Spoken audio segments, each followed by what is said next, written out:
Is he actually a villain? Echoes Act 2 Week 3 reveals some crazy information about the Conductor's true motive and how it connects to other plot threads like Osiris and the Infinite Forest. How characters have selfishly searched through time, changed time for their own needs and feelings. Today we recap this week's story and read the new lore card which takes us back to Neomuna.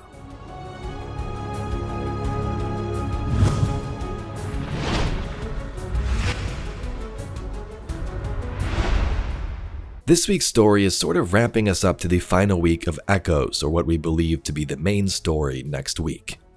It starts with Saint speaking about the Conductor. We may not be able to beat the Conductor herself, but we may be able to beat Maya Sundaresh. The next steps involve finding exobodies in Maya's laboratory on Nessus in her Vex domain, figure out exactly what she's been doing with them. Last week we first found this location and had tons of exobodies and Chioma was speaking, so we need to find out why. We first head to Europa to gather data from exos so we can compare them to Maya's. And in Clovis's lab area we also acquire a cerebral host matrix and can now decipher these Golden Age secrets. Listen, Guardian, I was thinking hard about how to beat the Conductor, and Osiris stopped me. He said the Conductor is very strong and has abilities we cannot stand against. But, he said, maybe we can beat Maya Sundaresh. Osiris told me the story of Maya, how she was lost in the Vex network, split into hundreds of copies, until the powers of the Echo brought her to life. The Conductor is one of those copies. Could be the first one, could be all of them smashed together. Maybe she does not even know herself. But Osiris says all Mayas are scientists, and we can see her thoughts in her experiments. We must find what she is trying to do. Failsafe has located pieces of tech to help you study the exobodies in Maya's laboratory. If we can learn what Maya is doing with those, maybe we can think of a way to stop her. Brains, not brawn, yes? The Conductor has that pile of exoframes down in her lab. She was using them to host consciousnesses. I've been trying to figure out why, and then it hit me. Inconclusive. I need control data from other exos, and Europa's a great place to find some.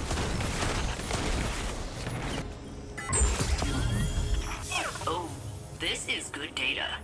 Yeah, I think I can almost decrypt another one of the Conductor's exos. All I need now is a cerebral host matrix. One of the classic brain models. Could you help me out, Captain?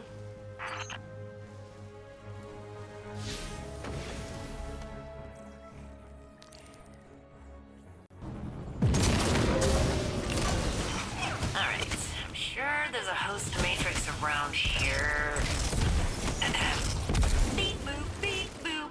Nah, I'm kidding. I'll just mark it for you. I'm way better at finding stuff since you upgraded me. Thanks for that, by the way.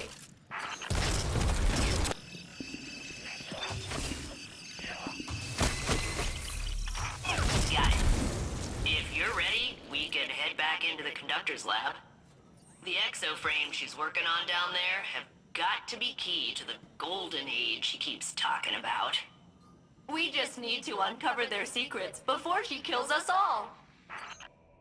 We head back into the Encore mission, which has a couple of differences, new dialogue compared to last week. We learn more specific details about Maya's Golden Age she seeks. It's not for humanity to thrive as it once did, although that's what she spews to Osiris and the Guardian in previous cutscenes. Her vision is led by selfishness and arrogance. She's been searching the Vex network to try and find what she thinks is her perfect Chioma, her wife from a long time ago. So she searches through. When she finds a Chioma, she uploads it to an exo, asks it questions, and tests if it's the true Chioma, and if it's not, she kills it and starts over. Thus far, she hasn't been able to find the perfect one if it even exists. Here's some of the main dialogue from the mission. You could skip ahead if you wish. We must gain access to Sundaresh's facility once again.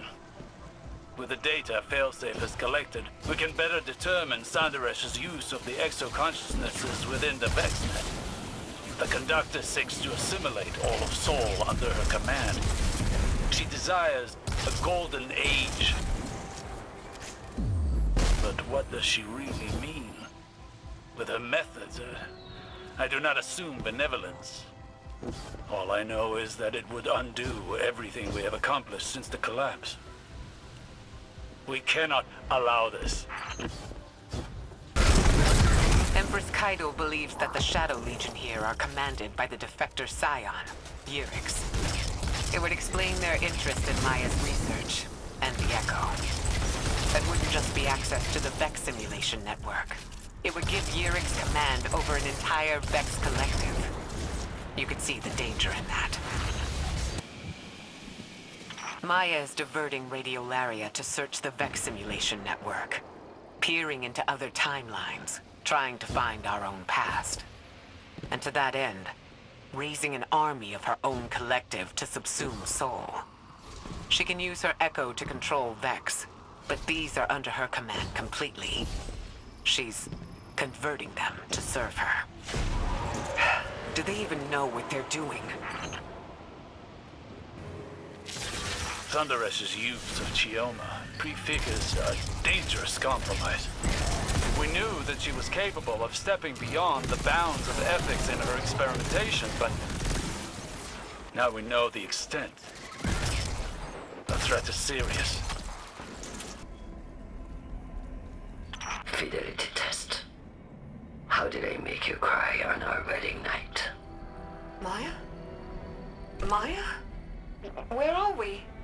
How? We're alive. How did I make you cry on our wedding night? You didn't. I made you cry. Because I called you Sunrise, Suryo Day. Because your mother called you that. Because it reminded you she was gone. That she missed the happiest day of your life. And I touched your cheek. And I told you there's always another sunrise. Even after we see it set. Degaussing exomind. Sentimentality is higher than expected variance. Thunderesh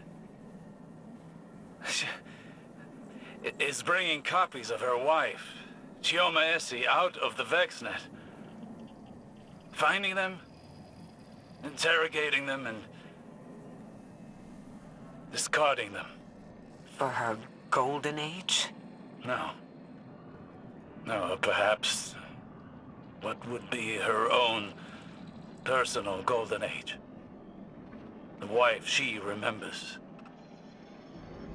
The one from her own simulation.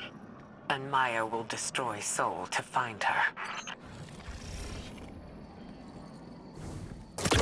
Osiris, I heard what the Guardian found.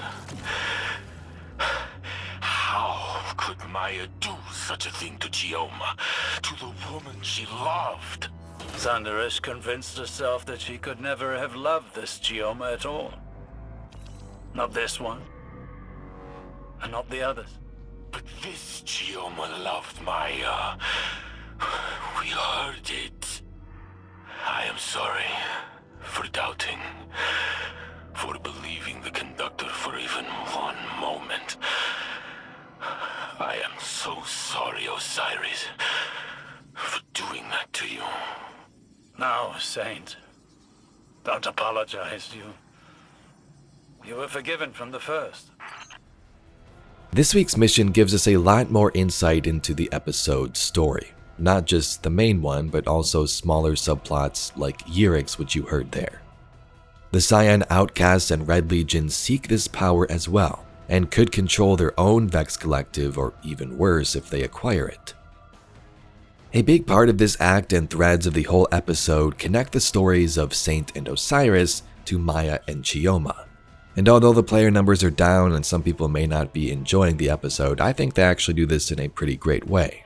Sure, you got the whole love story thing sprinkled in there, which some people don't like, they just want to shoot aliens. That first act focused on Saint questioning himself and future with him and Osiris. More recently, the same for Chioma, and even in the cutscene we got here in Act 3, we see how blind she truly is. At the helm, Osiris questions exactly this. Was he the same way back in the Infinite Forest, with the sundial? Was he as blind as Maya was and just wanted to find Saint for himself? Guardian, I can now confirm. Every exoframe in Maya's lab once held the consciousness of Maya's wife, Chioma Essie. Each a different version, pulled from the Vex network. Uploaded, judged, found wanting, and eliminated. Guardian, there are details about Maya Andres I kept from Saint. He did not need to know the cruelty of the hands that touched his mind, or how much they reminded me of my own. But today, I saw a reflection of myself had I lost my way.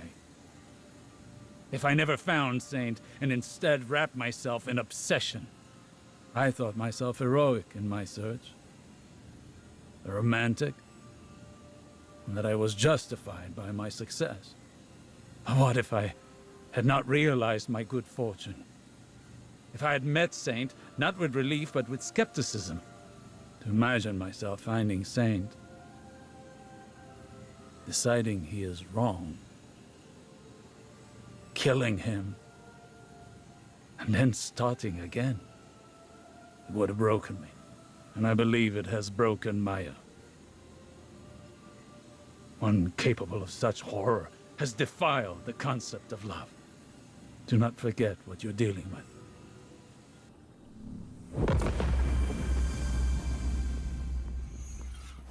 Guardian, we have managed to decrypt another personal log taken from Maya Sanderis's domain. At first, we discovered the method of her search, but we were mistaken as to what she was looking for. Now we understand. Here, listen. Maya Sanderis. Personal log. Incidental. The variances have been outside of acceptable bounds on each attempt. Incomplete or divergent memories. Outsized or diminished emotional responses. These forgeries are not my Chioma. The memories are baseline. There are other timelines that mirror this one so closely that my interrogation would not, by itself, yield my Chioma. They all loved me. They all remembered the name of our daughter. That isn't the point. My Chioma would understand what I'm doing here. All she needs to do is look at the state of soul since our time on Neomuna. The mistake of the collapse, Clovis's hubris, the revelation of the witness. My Chioma would see me as a savior, and that she and I have a chance to rescue humanity from itself. Do you see? She's a Pygmalion carving her love from the Vex, too obsessed with her sculpture's perfection to see that the flaws lie within herself. She doesn't remember Chioma, no more than she remembers the Golden Age. Their memories clouded by ego and need, far removed from the real. Chioma will die 1,000 deaths before Maya realizes her love is conditional. But perhaps we can find her real Chioma. And she can convince Maya of her error. The lore card explores Osiris' thoughts further as he discusses with Nimbus. During the day, the Hall of Heroes is busy with activity. Neomuna and mobile avatars gather in knots, their conversations a low rumble under Quinn Legari's personal curated ambient soundtrack. Even after visiting hours, the hall isn't entirely quiet.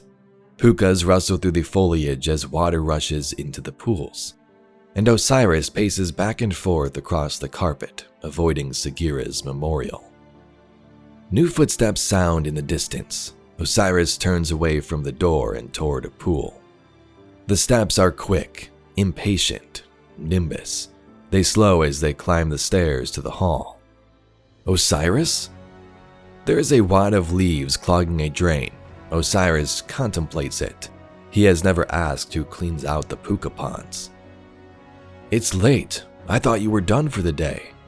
Nimbus's voice is a cheerful buzz echoing against the high ceiling. I am. His report has been sent to the Vanguard. It will be some time before Ikora responds. There is no reason for Osiris to pass on this chance for some rest. Still hanging around here though? Everything good, old bird? Nimbus looms over Osiris. Rather than giving himself a crick in the neck looking up, Osiris starts pacing once again. I am thinking about the conductor and what we learned. Nimbus ambles along, taking one step to every 3 of Osiris's. Want to talk about it? Not particularly. This is something he doesn't want to unfold before anyone other than Sagira, his second mind, his other heart. He wronged her, just as he wronged Saint. Aw, you sure? Everyone says it's easier to carry a burden when someone's there to carry it with you, and I'm pretty strong. Nimbus flexes an arm demonstratively. They show every indication of being ready to wait all night for Osiris. Osiris looks up, exasperated, and they give him a huge wink. The two of them have spent a great deal of time together, researching first Strand and then Maya Sundaresh's history. Nimbus deserves his honesty. Osiris crosses his arms and scowls up at the light fixtures. After I lost Saint, I pulled another version of him back into the world. I was selfish. I did to Saint what Maya Sundaresh did to Chioma Essie. There, it said. Whoa, says Nimbus. That's, heavy stuff to be dealing with, my man. Waiting for their judgment is agonizing. Saint is home in the tower, feeding his birds, readying himself to yell into a microphone at fighting guardians, likely reshelving all of Osiris's books in the wrong place again. And Osiris is far from home, in the wrong, and hoping for understanding. Alright, so Nimbus draws their words out, processing. The conductor's been yanking versions of Chioma out of the net by a handful and killing them. Yes. And when Saint was gone, you went after him into the infinite forest, and this could have broken really bad, not just for you, but for the whole world. Yes. So, this is just me, Nimbus says eventually. But Maya found her partner, right? Tons of her, and she mulched them, and you went looking for Saint and you brought him home. Nimbus's voice slows as they think through their point. What would you have done if you found Saint and he said, thanks but no thanks, I'm good here? In that moment, Osiris knew he would have stood in front of Saint and argued till Osiris starved to death and Sagira had resurrected him, then done it again, till he truly understood Saint's reasoning. Osiris's steps take him to Sagira's memorial. Her cold shell gazes up sightlessly. She'd give him such a lecture if she heard him now. Left him there, I suppose, if it was what he truly wanted. Saint 14 was legendarily hard-headed. He knew his own mind. Nimbus comes up to Osiris, looming again. Seems to me you brought Saint back because you missed him, not because you missed yourself. What Saint could say about you seems pretty different. They stand together, Nimbus's gaze tracking up to Rohan's memorial. Osiris should call Saint. He should return to the tower. He's spent enough time so far from home. There aren't a lot of chances for a Cloudstrider to find love, Nimbus says wistfully. Their eyes reflected blurrily in the memorial, filled with tears. Your story is so romantic. How did you and Saint make it work for so long? How can I find something like that? And for all that, being asked earnestly for advice based on his relationship is a horror the Vex themselves could have never predicted. Osiris can't reject the plea in those shining eyes. Osiris? You alright? Yes, I'm fine. I just, saw shadows. My choices. Saint. Dr. Sandaresh and I walked very similar paths of obsession, it seems. Oh, Nevertheless, it appears that Neomuna's history is deeply tied to the Vex. Hopefully the next decryption will shed more light on this. So there we have some more insight into Osiris' situation and Nimbus comforting him on Neomuna. We have one more week in Act 3 of Echoes, so let's see where this is going to lead. Will we take out the Conductor? What's going to happen with these plot threads? Anyway, Guardians, if you'd like to see some more Destiny lore and mysteries just like this video, please be sure to subscribe to the channel. I thank you very much for watching, and I'll catch you all in the next video.